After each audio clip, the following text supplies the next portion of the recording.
बिस्मिल्लाहिर्रहमानिर्रहीम। अस्सलाम वालेकुम।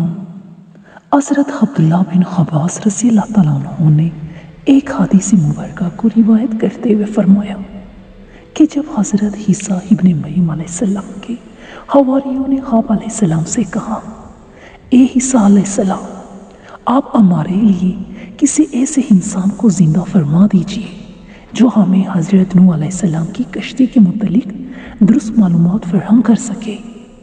तो हज़रत ईसा अलैहिस्सलाम ने थोड़ी सी मट्टी को उठाया और फरमाया कि ये मट्टी आमिन नूह की मट्टी है।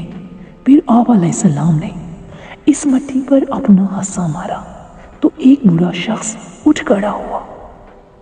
जब इससे कश्ती नूह के बारे में सवाल किया तो इस बूढ़े शख्स ने बताया, हज़रत नूह अलैहिस्सलाम की कश्ती 1200 गज लंबी और 600 गज चौड़ी थी।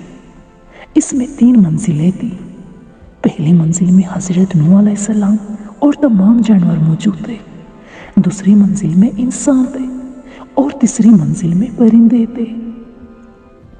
जानवरों की गिलाज़त की वजह से कश्ती में गंदगी फैल गई और बदबू उठने लगी, जिसकी वजह से हज़रत नूह अलैहिस्सलाम बड़े परेशान हुए और अल्लाह ताला से दुआ फरमाई।